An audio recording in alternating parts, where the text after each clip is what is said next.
Hello my dear students, welcome back to one more class. आज की class में हम देखने वाले हैं सॉल्ट एनालिसिस। जैसे कि हम सभी को पता है कि हमारे जो टर्म वन के प्रैक्टिकल एग्जाम्स बहुत ही जल्दी कंडक्ट होने वाले हैं। अभी तक तो बोर्ड ने ऐसी कोई डेट नहीं दी है, बट मोस्ट प्रोबेबली अभी नवंबर फर्स्ट वीक में हमारे एग्जाम्स कंडक्ट हो जाएंगे। तो इसीलिए हमें सॉल्ट एनालिसिस की अच्छे से प्रिपरेशन करनी है। सॉल्ट एनालिसिस एक ऐसा टॉपिक है जो हमारे टर्म वन और टर्म टू में दोनों में आने वाला है। तो चलिए आज मैं आपको थोड़ी सी थ्योरी समझाती हूँ सॉल्ट एनालिसिस की। तो जब आपके स्कूल में प्रैक्टिकल स्टार्ट होंगे और अगर आप ये थ्योरी पढ़कर जाते हैं तो आपके लिए बहुत ज़्यादा यूजफुल होगा और आपकी क्लास में जो भी पढ़ाया जा रहा है आपको, वो आपको समझने में बहुत ही ज़्यादा आसानी होगी। तो जब भी आप प्रैक्टिकल के लिए जाए तो ये वीडियो समझ के ज़रूर जाइएगा। तो देखिए, सबसे पहले एग्जाम में क्या होगा, आपको जो एम जो मिलेगा उस एम में लिखा रहता है generally to detect one one anion, to detect one anion and one cation, to detect one anion and one cation in a given sample of a salt, in a given sample of a salt। ठीक है। तो अब क्या होता है, generally आपको जब exam में जाते हो तो आपको एक पैकेट मिलता है और उस पैकेट में सॉल्ट नंबर लिखा रहता है और आपको उसी पर्टिकुलर पैकेट में से आइडेंटिफाई करना है एक एनायन और एक कैटायन जो है, एक एनायन और हम कहेंगे एक कैटायन, हमें one anion and one cation in the given sample of A salt जो है हमें आइडेंटिफाई करना है। जैसे मैंने अपनी प्रीवियस वीडियो में आप सभी को समझाया था कि कैटायन क्या होता है, एनायन क्या होता है। तो जैसे हमें पता है एनायन मतलब क्या होता है, एनायन वो पार्ट होता है या फिर हम कहेंगे इसको हम एसिड रेडिकल कहते हैं। एनायन को हम क्या कहेंगे, एसिड रेडिकल कहेंगे। और अगर हम कैटायन की बात करते हैं, अगर हम कैटायंस की बात करते हैं तो कैटायन मतलब होता है बेसिक रेडिकल। तो आपके स्कूल में आपको ये दिया जाएगा, या तो लिखा जाएगा कि to detect one acidic radical and one basic radical, या फिर लिखा जाएगा to detect one anion and cation present in your salt. तो जैसे मैंने आपको बताया कि एनायन मतलब होता है एसिड रेडिकल और कैटायन मतलब होता है बेसिक रेडिकल।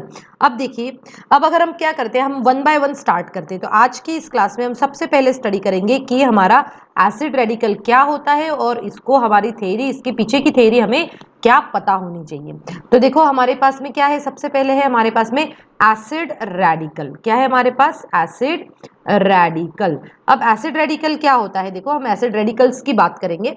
एसिड रेडिकल्स को जनरली हमने क्लासिफाई किया गया है थ्री टाइप्स में। ठीक है, हमने कौन कौन से थ्री टाइप्स में क्लासिफाई किया गया है, चलिए मैं समझाती हूँ आपको। सबसे पहले तो कौन सा रेडिकल होता है, सबसे पहले होता है हमारा ऐसा रेडिकल जो रिएक्ट होता है डाइल्यूट H2SO4 के साथ में। तो हम इसको कहते हैं डाइल्यूट एसिड ग्रुप। हम क्या कहते हैं इसको, dilute acid group. It means हम यहाँ ब्रैकेट में लिख लेंगे कि जो किससे के साथ में रिएक्ट होता है, डाइल्यूट H2SO4 के साथ में रिएक्ट होता है। उसके बाद में आता है हमारा कॉन्सेंट्रेटेड एसिड ग्रुप। कौन सा आता है, कॉन्सेंट्रेटेड एसिड ग्रुप आता है। और ये कॉन्सेंट्रेटेड एसिड ग्रुप में भी हम कॉन्सेंट्रेटेड H2SO4 ही यूज करते हैं। और फिर आता है हमारा इंडिविजुअल और इंडिपेंडेंट भी हम कह सकते हैं इसको। अगर हम देखें तो इंडिपेंडेंट ग्रुप आता है। कौन सा आता है, इंडिपेंडेंट ग्रुप आता है। अब ये इंडिपेंडेंट ग्रुप मतलब कौन सा होता है, इंडिपेंडेंट ग्रुप मतलब होता है कि which do not respond to, which do not respond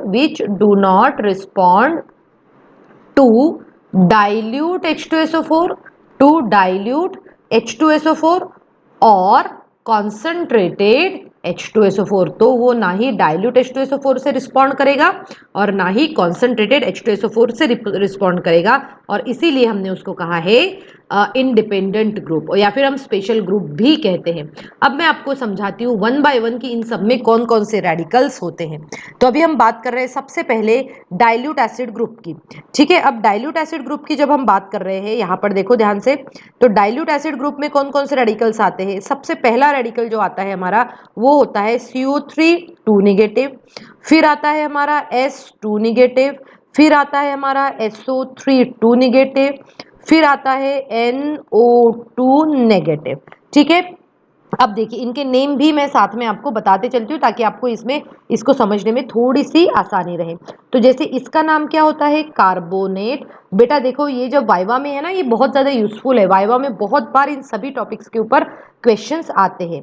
ये देखो ये ग्रुप जो होता है वो होता है सल्फाइड, ये ग्रुप जो होता है वो होता है सल्फाइट।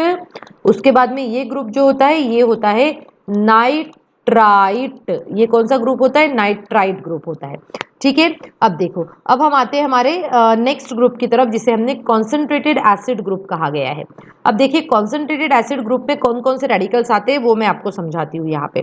तो जैसे हमें पता ही है कि कॉन्सेंट्रेटेड इसमें सबसे पहला हम रेडिकल लेंगे Cl निगेटिव, फिर आता है Br निगेटिव, फिर आता है I निगेटिव, फिर होगा हमारा NO3 निगेटिव, फिर आता है हमारा CH3 COO निगेटिव, और फिर आता है हमारा C2O4 2 निगेटिव। बेटा वन बाय वन मैं इन सब के बारे में आपको समझाऊंगी। ठीक है, अब देखो जैसे कि क्या हो गया, C2O4 2 निगेटिव हो गया। अब देखिए इसके नाम क्या है वो अभी हम यहाँ पर लिख लेते हैं। तो क्या नाम होगा इसका, नाम जो होगा वो होगा क्लोराइड। इसका नाम क्या होगा, क्लोराइड। ये होगा हमारा ब्रोमाइड, और फिर ये होगा हमारा आयोडाइड। ठीक है, ये जो होगा हमारा वो होगा नाइट्रेट। देखो ध्यान से देखो और समझो, यहाँ पर नाइट्रेट है और यहाँ पर नाइट्राइट है, बिल्कुल भी कंफ्यूज नहीं होना है इन दोनों में। फिर ये वाला जो ग्रुप होता है उसे हम एसीटेट कहते हैं, और उसके बाद में ये ग्रुप आता है जिसे हम कहते हैं ऑक्सैलेट। क्या कहते हैं हम इसको, ऑक्सैलेट कहते हैं। ठीक है, अब देखो अब हम आते हैं हमारे ऐसे ग्रुप्स के पास में कि जो कि हमारे रिस्पॉन्ड नहीं करते डाइल्यूट और कॉन्सेंट्रेटेड H2SO4 के साथ में। तो इसमें हमारे पास में सिर्फ दो ग्रुप्स है कैटेगराइज किए गए हैं। जो पहला जो ग्रुप होता है वो होता है SO4 2 निगेटिव, और उसके बाद में आता है PO4 3 निगेटिव। चलिए मैं इसके नेम्स भी आपको बता देती हूँ। जैसे SO4 2 निगेटिव है, इसका नेम होता है सल्फेट। इसका नेम होता है सल्फेट। एंड स्टूडेंट ध्यान से देखो, यहाँ पर हमारे पास में सल्फाइड भी है, सल्फाइट भी है और सल्फेट भी है, बिल्कुल भी कंफ्यूज नहीं होना है। और साथ में ही हमें इसके फॉर्मूलाज भी लर्न करने पड़ेंगे। तो ये हो गया है कि फॉस्फेट। नेक्स्ट ग्रुप कौन सा हो गया हमारा, फॉस्फेट। तो फॉस्फेट ग्रुप है हमारा जो कि क्या करता है, रिस्पॉन्ड नहीं करता है किसी भी इट मीन्स डाइल्यूट H2SO4 और कॉन्सेंट्रेटेड H2SO4 के लिए। तो ये तो हुए हमारे ग्रुप। अब देखिए जैसे कि अगर हम प्रैक्टिकल स्टार्ट करते हैं तो हमें किस तरीके से प्रैक्टिकल करना चाहिए। आप इसके अगर इंडिविजुअल नोट्स बनाते हैं बेटा तो आपके लिए ये बहुत ही ज़्यादा हेल्पफुल होने वाला है। ठीक है, तो अभी हम स्टार्ट करते हैं हमारे फर्स्ट ग्रुप को जिसको हमने कहा था डाइल्यूट एसिड ग्रुप। जिसको हमने क्या कहा था, डाइल्यूट एसिड ग्रुप से हम स्टार्ट करने वाले हैं। ठीक है, तो हमने क्या कहा था, dilute acid groups, dilute acid groups. ठीक है, डाइल्यूट एसिड ग्रुप्स जो है इसको हम अभी स्टार्ट करेंगे, डाइल्यूट एसिड ग्रुप्स रेडिकल। तो जैसे हमने देखो, मैं फिर से एक बार लिख रही हूँ कि डाइल्यूट एसिड ग्रुप में कौन कौन से रेडिकल्स रहेंगे। मेरे साथ में आप भी इसको रिपीट कीजिए ताकि आपको ये अच्छे से मेमोराइज्ड हो जाए। अगर आपने आज का ये मेरा वीडियो देख के मेमोराइज कर लिया तो फिर आपको प्रैक्टिकल में वाइवा के फुल मार्क्स मिलना तय है। तो अभी देखो हम सबसे पहले आते हैं हमारे फर्स्ट रेडिकल के ऊपर, दैट इज CO3 2 नेगेटिव। अब इसमें क्या करना है, हम जनरली क्या करते हैं मैं आपको बता देती हूँ। जनरली जो है हम इसमें क्या करते हैं, जैसे ही हम ये स्टार्ट करते हैं तो हम क्या करते हैं, सबसे पहले तो हम इसमें लेते हैं take small amount of salt, take small amount of salt in test tube। हम सबसे पहले क्या करते हैं, एक थोड़ा सा सॉल्ट हम लेते हैं टेस्ट ट्यूब में। ठीक है, ये हमारे लिए सभी इनको आइडेंटिफाई करने के लिए दिया गया है।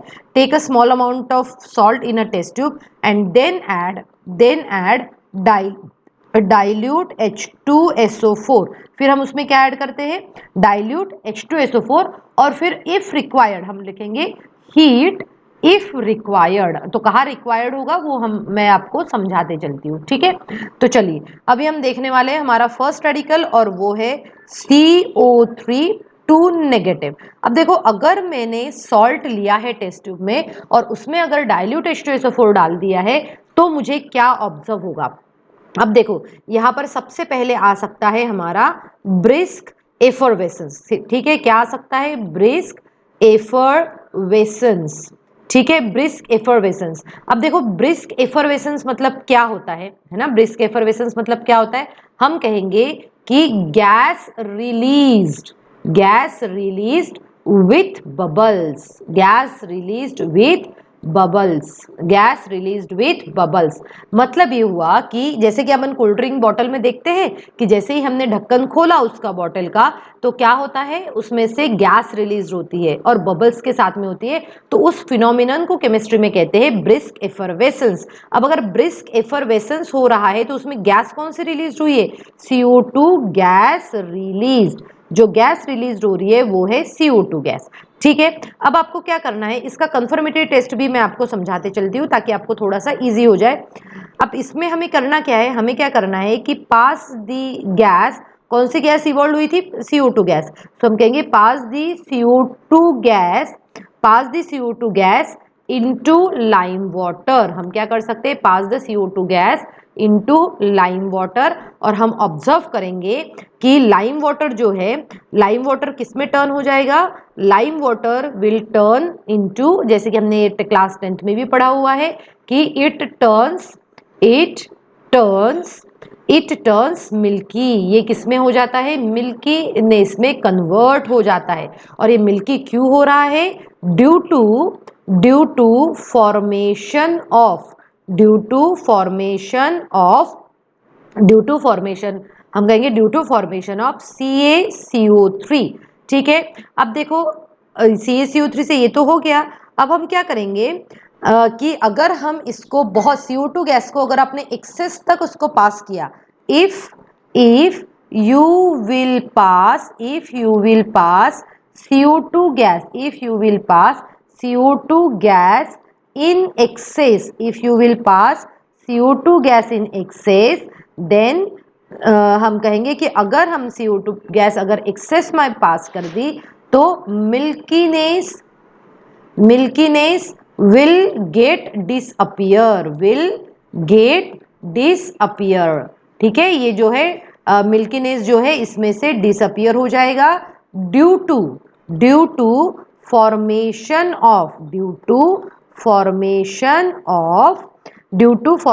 Of calcium bicarbonate. तो देखो आप याद रखिए, पहले इसमें CaCO3 फॉर्म हुआ था, देखो यहाँ पर ध्यान से, इसमें क्या हुआ था, CaCO3 हुआ था। और उसके बाद में यहाँ पर हुआ है हमारे पास में CaHCO3 होने से उसका मिल्कीनेस जो है वो डिसअपियर हो जाता है। तो ये हुआ हमारा टेस्ट फॉर कार्बोनेट। अब देखिए बेटा, कार्बोनेट के लिए हम एक और टेस्ट इसमें परफॉर्म कर सकते हैं। वो क्या है, आपको क्या करना है, सॉल्ट सॉल्यूशन बनाना है।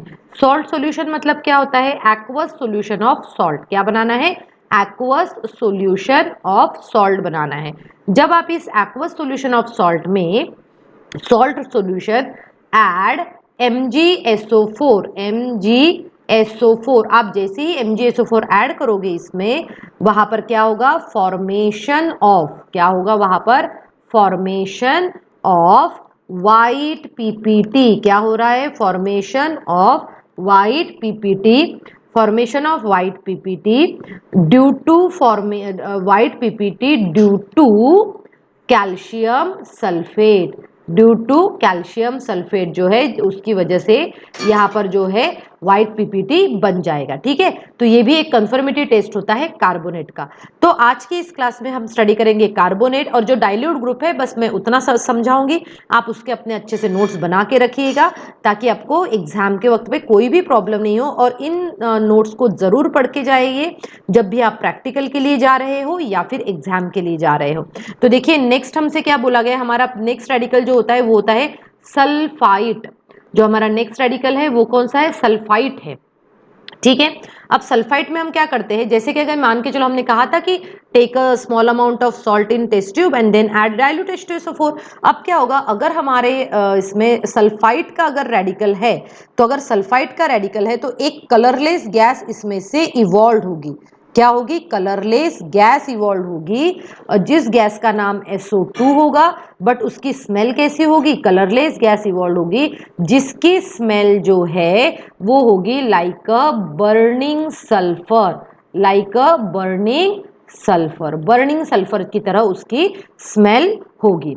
ठीक है, अब देखो, अब अगर ये तो हो गया, अब हमें क्या करना है, अब इसको हम कैसे आइडेंटिफाई करें कि जो स्मेल आई है वो बर्निंग सल्फर की ही है या फिर SO2 गैस की ही स्मेल है, ये हमें कैसे पता चलेगा। देखो हम कैसे पता करते हैं, हम क्या करते हैं, हम एक क्या करेंगे, पुट अ फिल्टर पेपर, हम एक फिल्टर पेपर लेंगे, पुट अ फिल्टर पेपर, है ना, हमने फिल्टर पेपर लिया। अब फिल्टर पेपर में क्या हम क्या कर सकते हैं, देखो यहाँ पर मैं आपको समझा रही हूँ कि टेक अ फिल्टर पेपर, और जिसको हमें गीला करना है, किससे गीला करना है, पुट अ फिल्टर पेपर, हम कहेंगे मॉइस्टन विथ, हम मॉइस्टन विथ, हमने उसको गीला कर लिया है, किससे गीला किया है हमने, एसिडिफाइड, हमने उसको गीला किया है एसिडिफाइड K2Cr2O7 से। ठीक है, और फिर जैसे ही आपने इस पेपर को उसके कहाँ रखा है, at the end of, at the mouth of the, at the mouth of test tube, at the mouth of test tube पे अगर आप इसको रखते हैं at the mouth of test tube, तो ये जो पेपर जो है इट टर्न्स, ये क्या होता है, इट टर्न्स ग्रीन। देखो याद रखो इसको ध्यान से कि वो पेपर कैसे हो जाएगा, ग्रीन हो जाएगा। ठीक है, पेपर ग्रीन हो जाएगा, और ये ग्रीन क्यों हो रहा है, due to formation of, green क्यों हो रहा है, due to formation of, due to formation of, हम कहेंगे यहाँ पर ग्रीन इसीलिए हो रहा है क्योंकि वहां पर हमारे पास में Cr2SO4 होल थ्राइस, मतलब क्रोमियम सल्फेट जो है हमारे पास में बन रहा है। ठीक है, और इसकी वजह से वो ग्रीन होता है। अब देखो ये तो हो गया कन्फर्मेट, ये तो हो गया इंडिकेटरी हमारे किसके लिए, SO3, SO3 2 नेगेटिव के लिए। अब हमारा नेक्स्ट रेडिकल जो आता है वो आता है S2 नेगेटिव। अब देखो अगर हमने सॉल्ट लिया, उसमें थोड़ा सा H2SO4 डाला, और अगर उस वक्त पे फिर से अगर कलरलेस गैस इवॉल्व हो रही है, कैसी हो रही है, कलरलेस गैस इवॉल्व हो रही है, तो ये कलरलेस गैस जो है ये H2S गैस होगी। कौन सी, H2S gas with with smell of, with smell of रॉटन eggs, रॉटन eggs. अब देखो बहुत बार हमें तो क्वेश्चन आता है कि रॉटन एग्स की स्मेल मतलब कैसी है ना, हमें कैसे समझ में आएगा कि रॉटन एग्स की स्मेल है। तो बेटा अगर आपने घर पे जो काला नमक जो रखा रहता है, अगर काले नमक को आप पानी में डाल देते हो और फिर जो स्मेल आती है वो एक्चुअल में होती है स्मेल ऑफ H2S गैस। ठीक है, ये तो हम आइडेंटिफाई कर सकते हैं, बट इसका भी हम कंफर्मेशन करते हैं ना।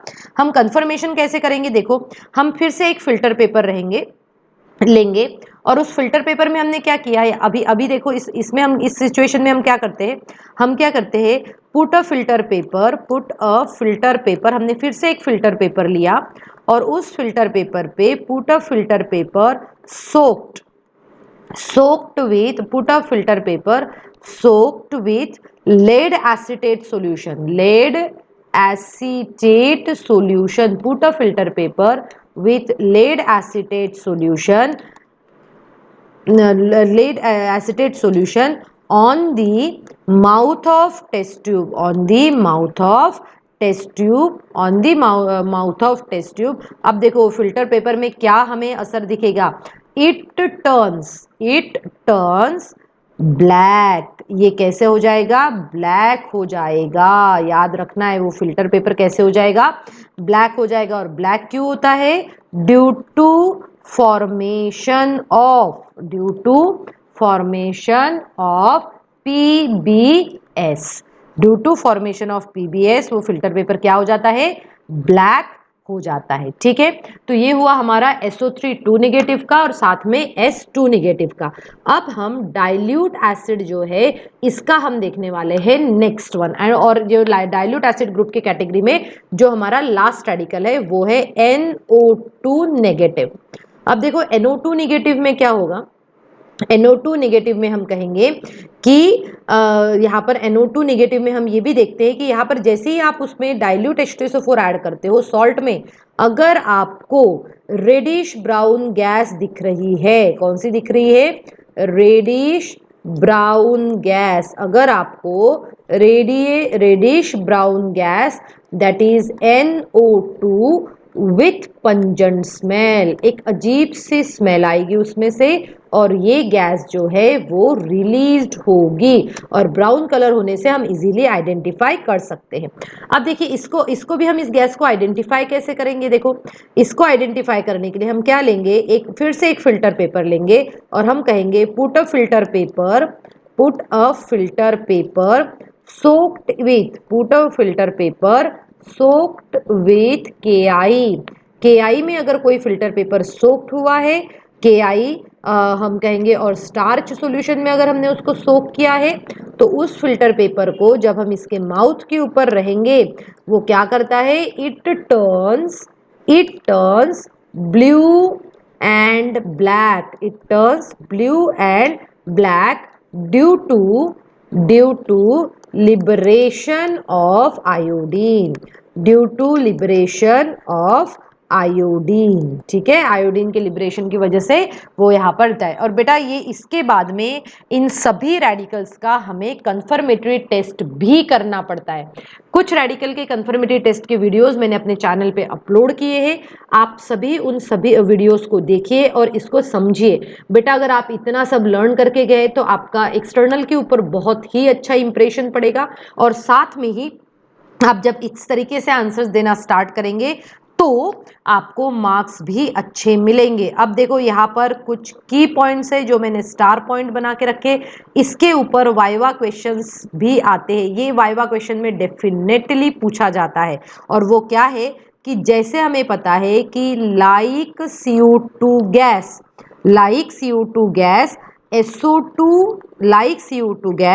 SO2 also turns lime water milky, right. वो क्या करते हैं, लाइम वाटर को मिल्की बना सकते हैं, SO2 गैस भी। ठीक है, तो हम ये याद रखेंगे। सिमिलरली हम कहेंगे लाइक SO2 हम कहेंगे SO2 and H2S, like SO2 and H2S also turns, हम कहेंगे like SO2 and H2S also turns the color of K2Cr2O7 green. इन दोनों को भी ग्रीन में कन्वर्ट कर सकते हैं। तो फिर हम आइडेंटिफाई कैसे करेंगे, by performing confirmatory test. So students, आज की क्लास में मैंने आपको जो भी समझाया है आप सभी को होप्स हो कि बहुत ही ज़्यादा यूजफुल लगा हो। और अगर ये वीडियो आपको यूजफुल लगा है और आप चाहते हैं कि मैं और कॉन्सेंट्रेटेड एसिड के, बेसिक रेडिकल के सभी के वीडियोस पोस्ट करूं, तो आप प्लीज़ मुझे कमेंट सेक्शन में लिखिए। एंड आई होप आप इतना पढ़कर जाइए और फिर देखिए आप अपने टीचर के ऊपर और साथ में एक्सटर्नल के ऊपर किस तरीके से इंप्रेशन जमा सकते हैं। So student, hope